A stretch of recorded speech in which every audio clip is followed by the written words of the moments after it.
थोड़ा सा इसको थोड़ा सा धीरे धीरे समझते हैं। लेफ्टिनेंट नचिकेता की कहानी भी और फिर अजय आहूजा जी की भी कहानी।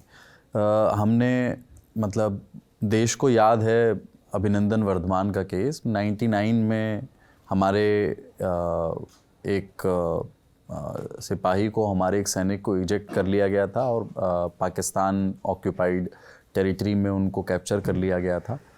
ये कहानी बहुत सारे लोग शायद नहीं जानते हैं, तो इस कहानी को थोड़ा बताइए। वो कैसे हुई थी डॉग फाइट, कैसे वो शुरू हुआ, कौन सी परिस्थितियाँ थीं कि नचिकेता को इजेक्ट करना पड़ा?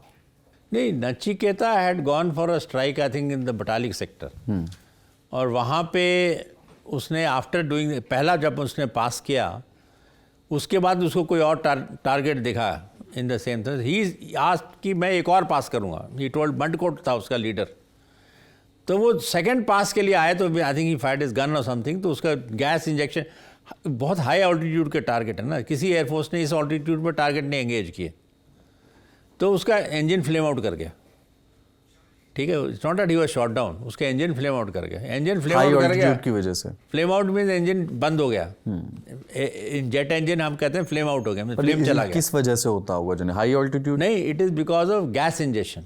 अच्छा, ऑक्सीजन और फ्यूल का कॉम्बिनेशन होता है ना, अगर आप गन के गैसेज इंजेस्ट कर लोगे और वैसे ही बाहर ऑक्सीजन कम है, ऑल्टीट्यूड ज़्यादा है ना, सी लेवल पे नहीं होता ये प्रॉब्लम, क्योंकि सी लेवल पे ऑक्सीजन काफ़ी है।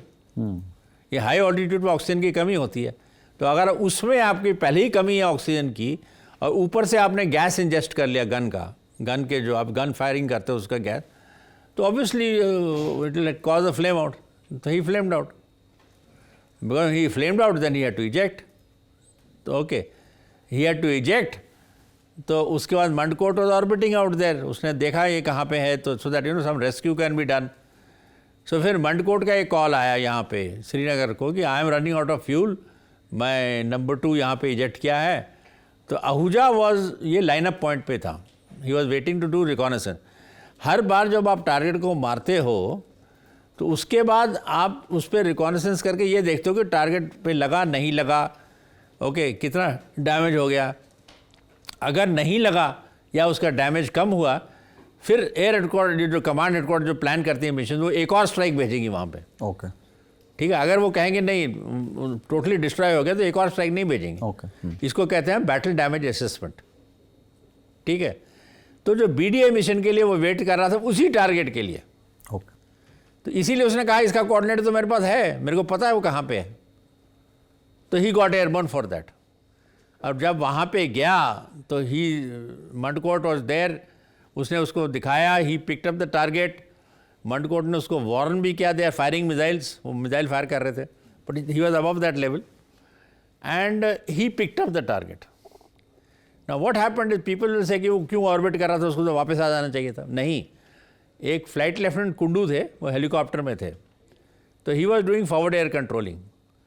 तो वो फॉरवर्ड एयर कंट्रोलिंग जब करते थे तो वहाँ जाके वो एक आर्मी ऑफिसर को बैठाते थे एरोपी के, और उसके साथ, because he was familiar with the terrain and there is to you know direct the fighter जो बॉम्बिंग कर रहे थे। तो he heard him, he said okay I am coming.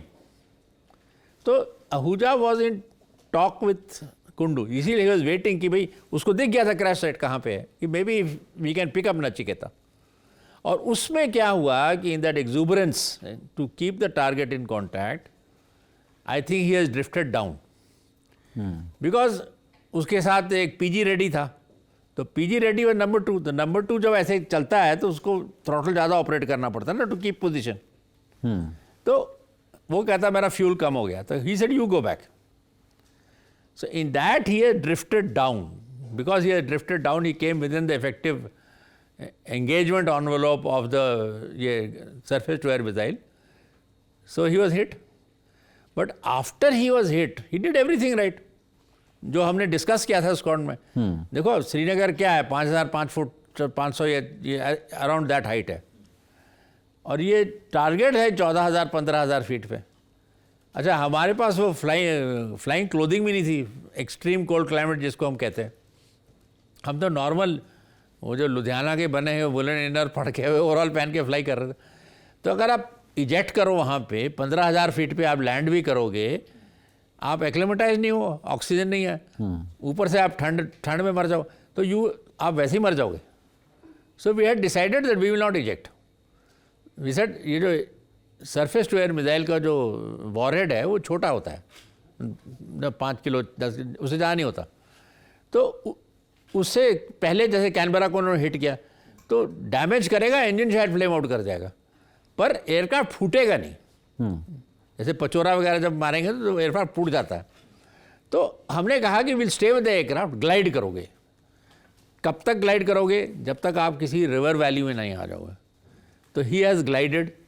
Then फिर वहाँ से बटालियन, आप देखो ग्लाइड करके he has hit Indus river.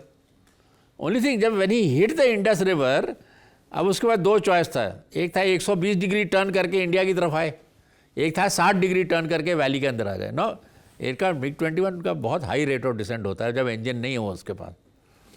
So in that he has turn towards Pakistan occupied Kashmir. Thereafter, when he has stabilized there, he is on the river. He has, हमारे GPS में have to change the page. He changed the page. और वहाँ से he is called out his coordinate कि this is my coordinate and I am ejecting. अगर आप वो Pakistani photograph भी देखो जो एयरक्राफ्ट का पड़ा हुआ है, वो नदी के बीच में है. So he did everything right. Unfortunately, after he ejected, he got surrounded by whatever NLI, जो मर्जी आप बोलो. एंड वो हमारा जो पोस्ट है, इंडियन पोस्ट है जहाँ पे इंडस एंटर करती है, वहाँ पे devil's eye, I think that is the name of the post. उन्होंने देखा that he has landed safely and he has been surrounded. After he was surrounded, then he was killed in cold blood. उससे all his actions were correct. We shouldn't have lost him. ठीक है. Only thing you can now on basis of hindsight you could have said कि no matter what happens, आपको India की तरफ turn करना चाहिए. ठीक है, I mean you know that is what you learn in hindsight. तो जब मतलब उनकी बॉडी हमें वापस सौंपी गई तो हमने यहाँ पोस्टमार्टम उसका करवाया श्रीनगर में जी. और उस पोस्टमार्टम में निकला कि उनको गोली मारी गई थी. 2 गोली लगी जी. सो यू नो एक गोली है यहाँ से लेके निकली उधर को लाइक दिस. एक है from the nipple, it has come out in his bottom.